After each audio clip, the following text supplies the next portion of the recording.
आप देख रहे हैं इंडिया टाउन न्यूज भारत की बात। नमस्कार, आप देख रहे हैं आपका अपना channel India town news Bharat की बात और मैं हूं आपके साथ अजय सोनी। इस वक्त मैं मौजूद हूं राजधानी रायपुर के उस जगह पर, मेरे पीछे आप देख सकते हैं महानदी भवन मंत्रालय, जहां प्रदेश की जनता के हित के लिए नियम बनाए भी जाते हैं। यदि गलत नियम बन जाते हैं तो उसे संशोधित भी यही किया जाता है।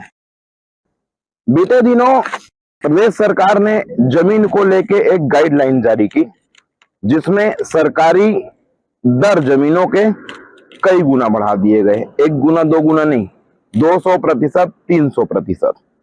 लगातार उस मामले में विरोध हुआ। कांग्रेस ने सरकार को घेरा। भिलाई में कुछ जमीन के जो जमीन व्यापारी थे, उन्होंने विरोध किया तो उन पर लाठीचार्ज भी हुआ। भारतीय जनता पार्टी के प्रदेश अध्यक्ष किरण सिंहदेव के काफिले को रोक भी दिया गया। जगह जगह प्रदर्शन हुए।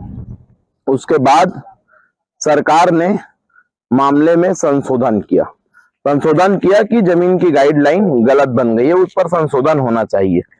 संशोधन हुआ, लेकिन संशोधन कितना हुआ और क्या हुआ, ये आम जनता को अब तक स्पष्ट नहीं है और न ही उस संशोधित बिल को जमीन पर लागू किया गया है और इसका सीधा असर आम जनता पर पड़ रहा है। सिर्फ आम जनता पर नहीं, उसके अलावा सरकार का भी इस मामले में करोड़ों का नुकसान हो रहा है। क्यों हो रहा है, पूरी खबर आपको बताऊंगा, बहुत विस्तार से बताऊंगा। आप बने रहिए मेरे साथ इंडिया टाउन न्यूज में।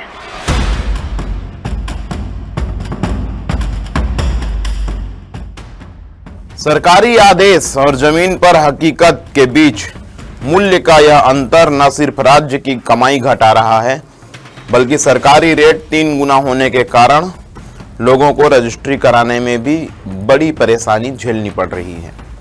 लगातार हुए विरोध से दबाव के बीच सरकार ने 3 गुना बढ़े गाइडलाइंस में संशोधन करके कम करने का आदेश जारी करने की बात कही, संशोधन भी किया। लेकिन समस्या अब यह है कि आदेश अभी तक लागू नहीं किया गया है। राज्य सरकार के इस आदेश का लाभ आम जनता को अब तक नहीं मिल रहा है। रजिस्ट्री विभाग और उप पंजीयक कार्यालयों की कार्य प्रणाली में यह बदलाव लागू न होने से सरकार की आय घट गई है और साथ ही साथ लोग भी परेशान हो रहे हैं। रजिस्ट्री की संख्या पहले की तुलना में आधे से भी कम हो गई है, जिससे सरकार के करोड़ों रुपए सीधे सीधे प्रभावित हो रहे हैं। सबसे बड़ा सवाल यह है, क्या है? सबसे बड़ा सवाल यह है कि आखिर यह आदेश लागू क्यों नहीं हो रहा? किस विभाग की लापरवाही है और इससे किसे फायदा हो रहा है? अब बात करते हैं शुल्क के अंतर की। सरकार ने जहां जमीन प्रति एकड़ के सरकारी रेट से जो रजिस्ट्री होती थी, उसे सीधा 3 गुना जोड़कर कई नियम जारी कर दिए हैं, जिससे अब प्रति एकड़ की जमीन नए नियम के अनुसार 3 गुना के लगभग पहुंच गई है। नई गाइडलाइन सरकारी रेट पर जो दरें दिखा रही हैं, जिससे आम नागरिक अब जमीन नहीं खरीद पाएंगे, क्योंकि सरकारी रेट 3 या 4 गुना बढ़ने से पक्के की रकम और साथ ही 4 गुना स्टाम्प ड्यूटी का इंतजाम करना अब मुश्किल साबित हो रहा है, जिससे पूरे छत्तीसगढ़ में रजिस्ट्री में जो वृद्धि थी वो आधे से भी कम हो गई है। ये बढ़ी हुई गाइडलाइन दर से छोटा किसान, मजदूर, मध्यम परिवार, गरीब व्यक्ति जमीन नहीं खरीद सकता, क्योंकि आप 10-20 लाख का जमीन को सीधा सीधा रजिस्ट्री 80 लाख हो गया आपकी गलत नीतियों की वजह से। तो आम आदमी, गरीब व्यक्ति, मध्यम परिवार से जो है ना, जमीन खरीदना और जमीन खरीद के घर बनाना, ये उनके सपने से बाहर हो गया है। हर व्यक्ति का सपना होता है घर बनाना, चाहे छोटा हो बड़ा, वो दूर हो गया है। दूसरी चीज, छोटी 5 डेसिमल तक रजिस्ट्री का आपने बैन लगा दिया और लगातार इसका विरोध पूरे प्रदेश में चल रहा है। आम जनमानस पूरे इसका विरोध कर रहे हैं। भारतीय जनता पार्टी के अध्यक्ष को तो भिलाई और दुर्ग में घेर दिए थे, उतर तक नहीं पाए हो। मतलब सरकार को समझ में नहीं आ रहा है कि जमीन का रेट बढ़ाने से आम जनता को फायदा होगा या नुकसान। आम जनता से कोई सरोकार नहीं। मतलब कुल मिलाकर आप 2 साल की जनता की गाड़ी कमाई का पैसा को लूट कर 2 नंबर का पैसा को जमीन का रेट बढ़ा दिए। आप जमीन में लगाकर आप उसको 1 नंबर करना चाह रहे हो। मतलब खुला खुला भ्रष्टाचार की पैसा को खपाने के लिए इस तरह से आप जमीन का गाइडलाइन रेट बढ़ाकर आम जनता को सिर्फ परेशान करने वाला नीति है। उसके बाद विरोध हुआ, फिर आप कहते हो कि नहीं हम अब उसको एक स्लैब कम कर दिए। भाई आपने क्या कम किया? आपने तो सिर्फ मल्टी स्टोरी बिल्डिंग, फ्लैट्स, उनका एक बेसमेंट और ग्राउंड फ्लोर, फर्स्ट फ्लोर, सिर्फ उसका ही रेट कम कर दिया। मतलब 100 रुपए में सिर्फ 100% में सिर्फ 10% को ही कम किया। 90% आज भी जो ओपन जमीन है उसका रजिस्ट्री या उसका मूल्य में कहीं कमी नहीं हुई है। ये सिर्फ आम जनता को मूर्ख बनाने वाली बात है। जमीन गाइडलाइन रेट बढ़ाकर प्रदेश की जनता को इस सरकार लूटना चाह रही है। क्या यह सिस्टम की गड़बड़ी है या फिर विभागीय स्तर पर कोई भारी लापरवाही? रजिस्ट्री विभाग के कई कर्मचारियों ने ऑफ द रिकॉर्ड बताया। कैमरे पर न आने की शर्त पर उन्होंने कहा कि नए आदेश की प्रक्रिया फाइलों में उलझी हुई है। कई जिलों के अधिकारियों को अब तक स्पष्ट दिशा निर्देश नहीं मिले हैं।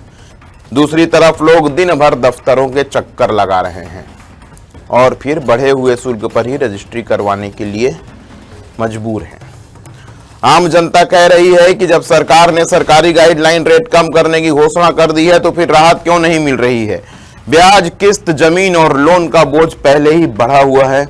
ऊपर से जमीन बेचने जाओ तो सरकारी रेट ज्यादा होने के कारण लोग जमीन खरीदने में आनाकानी कर रहे हैं। सबसे चिंताजनक बात यह है कि आदेश लागू न होने से रजिस्ट्री की संख्या 50% गिर गई है। कैसे गिर गई है, यह बहुत आवश्यक सवाल है। सुनिए बड़े गौर से। छत्तीसगढ़ में एक सामान्य कार्य दिवस की बात करें, सोमवार से शुक्रवार की, तो इन दिनों लगभग 800 से 1200 तक जमीन की रजिस्ट्रियां पूरे प्रदेश में होती हैं। यह अनुमान राज्य की 33 जिलों और 146 विकास खंड को मिलाकर और 11,000 से अधिक ग्राम पंचायतों को ध्यान में रखते हुए लगाया गया है। वार्षिक आधार पर यदि देखा जाए तो राज्य में लगभग 2.5 लाख से 3 लाख रजिस्ट्रियां होती हैं। एक औसत रजिस्ट्री की आय माने तो जमीन का मूल्य यदि 10 लाख रुपए है और उस पर स्टाम्प ड्यूटी 4.5% लगती है तो 40,000 से 50,000 और रजिस्ट्रेशन फीस लगता है 4%, मतलब एक रजिस्ट्री में कितना 80,000, 10 लाख के पीछे। अब आप ही जोड़ घटाना कर लीजिए, हम नहीं करेंगे, आप ही जोड़ घटाना कर लीजिए कि एक रजिस्ट्री के पीछे सरकार को यदि 80,000 की आय होती है, अब 3 गुना बड़ी कीमतों से यदि होगी तो कितना हो गया, 8 या 24, 2.5 लाख रुपए। बड़ी कीमतों से राजस्व का कितना बड़ा नुकसान सरकार को हो रहा है, प्रतिदिन करोड़ों का नुकसान। अगर ऐसा ही चलता रहा तो राज्य की रेवेन्यू व्यवस्था पर बड़ा असर पड़ेगा। साथ ही आम जनता का जमीन खरीदना, मकान खरीदना सपना सा रह जाएगा। हो सकता है सपने ध्वस्त भी हो जाएं। तो कुल मिलाकर मामला बिल्कुल स्पष्ट है। सरकार ने सरकारी गाइडलाइन रेट को संशोधन करने की बात कही है, पर लागू कब किया जाएगा पता नहीं। इसका नुकसान 2 तरफा है, सरकार को रेवेन्यू का भारी घाटा और आम जनता को दफ्तरों के चक्कर। अब देखने वाली बात यह है कि राज्य सरकार कब तक इसे लेकर स्पष्ट दिशा निर्देश जारी करेगी और जमीन पर इस आदेश को कब लागू किया जाएगा। फिलहाल पसोपेश में आम जनता भी परेशान है और सरकार को भी यह घाटे का सौदा प्रतीत हो रहा है। आज की इस खास रिपोर्ट में इतना ही। देश प्रदेश की बड़ी खबरों से जुड़े रहने के लिए आप देखते रहिए आपका अपना channel India town news Bharat की बात, और तब तक के लिए मुझे दीजिए इजाजत। नमस्कार। आप देख रहे हैं इंडिया टाउन न्यूज भारत की बात।